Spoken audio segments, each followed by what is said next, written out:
isang pechay. Tayo mga tayo sa sangkap tokwa. Sibuyas at saka itlog. Ayan, magigisa muna tayo ng bawang.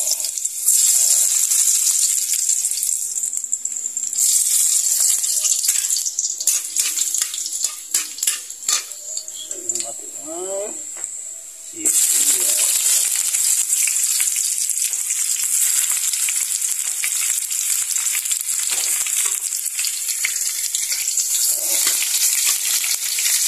Pagbasin natin ang aroma ng sibuyas.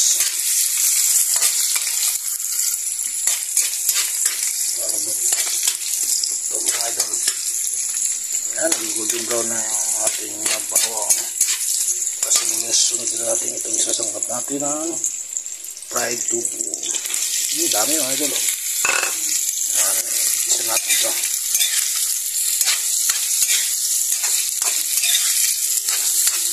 Lang ito mga idol, ating lutong ulam ngayon.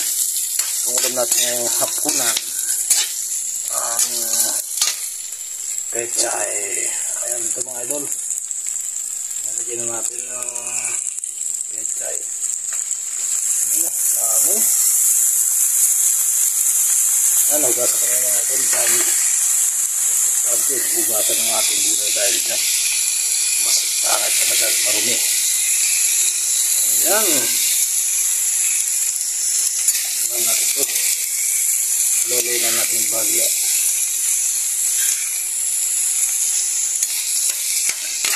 Lalagyan natin ng tubig. Okwa o tupo. Yan, masustansya itong ulam na ito natin, idol.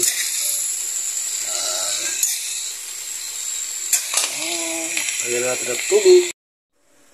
Lagyan natin ng tubig. Lalagyan natin ng seasoning.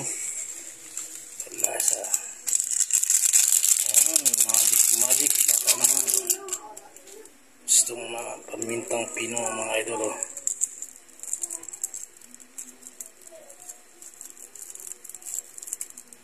Ayan. Ayan, lagyan natin ng siling green. Para pampahagan ng konti. Ayan, lalagyan natin ng oyster.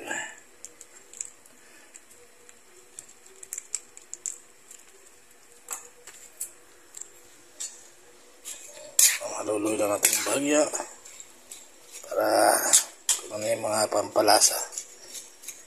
Ayan, hintay lang natin makulo. Kumulo siya mga idol. Saka natin lalagay yung boiled egg. Ayan, tatakpan muna natin ng idol. Hintayin natin kumulo para lumambot na rin yung gulay. Madali lang ito maluto eh. Ayan, buksan natin dahil kaya na pa ito kumukulo. O yan o. Luto na mga idol ng ating ulam. Luluin lang natin. Ayan. Lagyan natin ito ng mga pampalasa kanina. Ayan natin pinakita. Nilagyan ko na ng konting toyo. Depende po sa inyo pagluluto. Iba kasi ayaw maglagay ng toyo. Kasi po nilalagyan ko hilig ko sa toyo. Kaya kung nilagyan ko ito natin. Ayos na idol. Medyo lumalaban na rin sili. Ayan, lagyan natin itong gold egg.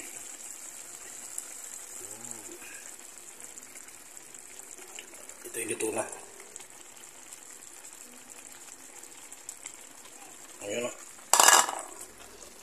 Luto na ito mga idol. Lululoy lang natin ito. Ayan, masasay kayo ito mga idol.